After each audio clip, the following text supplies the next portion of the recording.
So, but then one time, my friend who was working in the real estate space told me that one of their clients is looking for an office manager.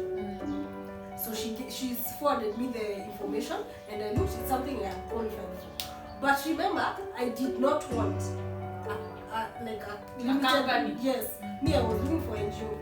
So this was not an NGO, so I dilly-dallied applying for the job. Yeah. But then on the last day, like on the deadline, I decided, what does it hurt? Let me just send my... And I know you've been applying to other 6 jobs. So Yes, so it's still in the process. So at this point, I was on leave at my job because I had gone to further education. I'll talk about further education.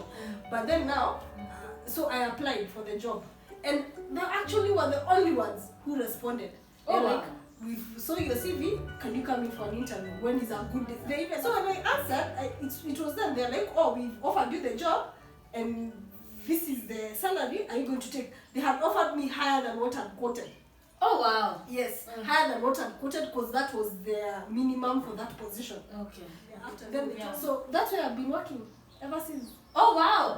Yes. So did you switch from the office manager to something else? Yes, I've grown in the job. Okay. So and it's not an NGO. It's not an NGO, but it's an international company. So that's where I've been this whole time.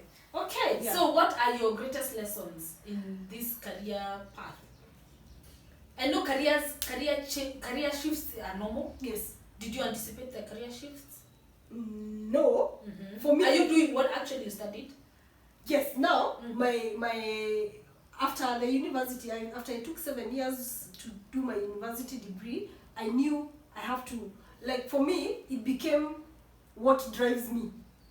I have to get qualified academically. So I immediately took a postgraduate diploma. After I finished the university, I graduated, I think it was in August. No, in June. And then in August, I joined another institution to take a postgraduate diploma, which took me a year. And then immediately after that, I went for masters.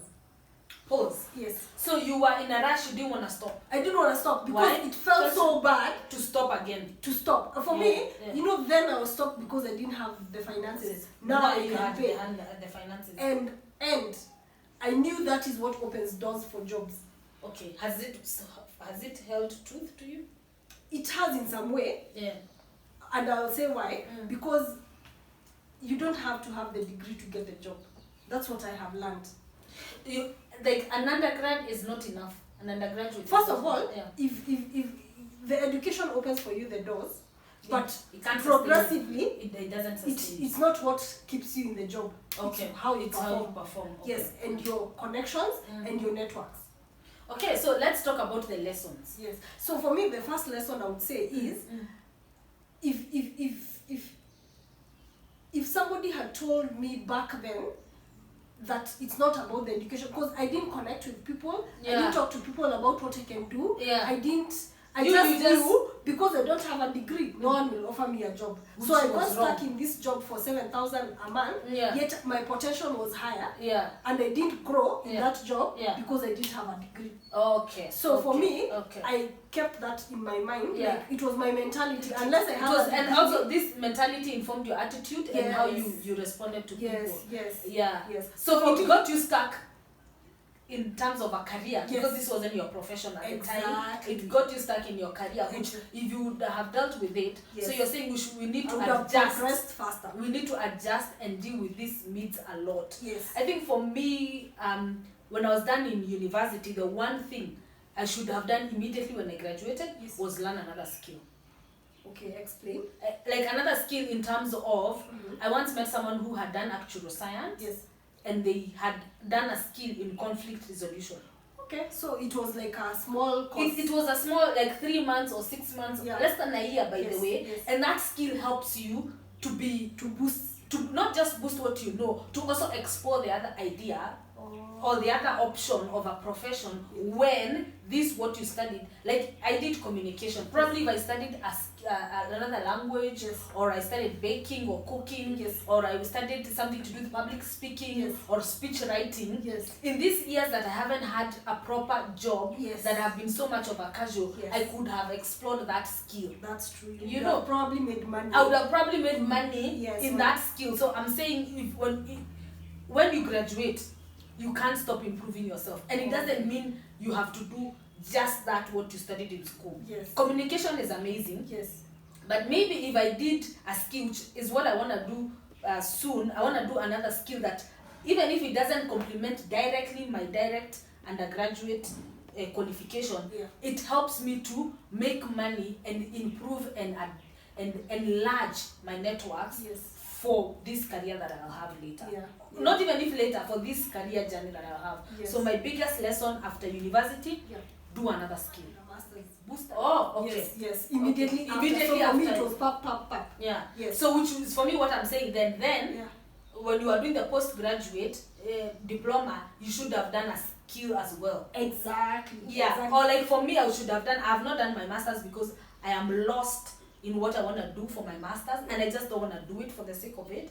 So I am lost in that phase of what do I want to do, and then also I'm lost in what if I do it and now because I don't have a permanent job, and it's just a murky area for me to do a master's. But a skill, it's easy. Open. Easy. Because it's also shorter.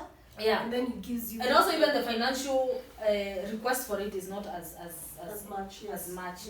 My other lesson, would you want to talk about professional bodies? I'm not in any professional body. It's one of those things I have not explored, and I don't have a reason why. So that's the other tip I wanted to say. If you're in a space, let's say you're in communication, look for a professional body that is in your space. This is the main reason for that. You get to connect with people doing what you do. You see, you get to know more people in the communication space. You get to meet people, because sometimes you may get into a point where you don't have a job, but you're connected to all these people in the communication space. They can offer you a job. Like if they know you, they could have a job, but they don't know me. No, that is not advertised. So they don't want to advertise, but they are looking for someone. So you can take that job if they know you personally and if you share that you're looking for. So they are headhunting but not openly. They are doing it quietly. So these professional bodies, basically, you are in a space where people are doing what you do. So if you ever need them, you can work with them. And then it gets you to know a lot. You also learn what are people doing in that space. What other things? What other things it keeps you updated about the industry. How long have you been in this professional body? I would say 4 years. 4 years. Yes. But so do you pay a monthly subscription or? No, it's yearly. It's a yearly subscription. But let me say that's not the networking part is not what had driven me to it. My employer required for you to be registered. So it is a requirement. Then there could be that side that it is a requirement of the employer. For me, the employer required it, but then after some time, I realized the benefits. And then networks. Because of this network that I got my next casual job. It's because of this network who called me and told me, I have a job for 3 days. Can you do this? Can you do data entry? Can you come and just be here for a short time? Can you come and answer our phone calls for a few days? Can you come and look at our social media for 2 days? So it keeps the ball going. And I would say it's one of the critical things that keeps me going. I don't know what has been your experience with networks. So for me, I've had to make it a conscious effort to get into the networking space. So for me, what I do, I don't necessarily network only with people in my industry. I go to various events. And when I say events, people will say, now I need money. You don't need money. There's so many free events that teach you a lot. Like for me, since maybe in the last 2 years is when I've been actively networking. I've learned so much. Not necessarily about my industry and my job, but actually other things. Like I get to meet people who do so many interesting things. You get to meet so many interesting people. So for me, networking has is something I've had to learn and to practice. So I do it quite often now. And also I've gotten easier to with how do you open a conversation, like in a networking event? What do you say? How do you talk about? Say something about looking for a job in this country, because my experience has been different. So what would you say?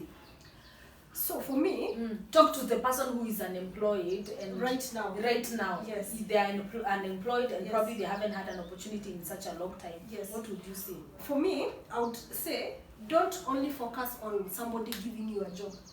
Try to think broader. What can I do? Think like there's no box. Yes. Think about what can I offer somebody and they pay me back.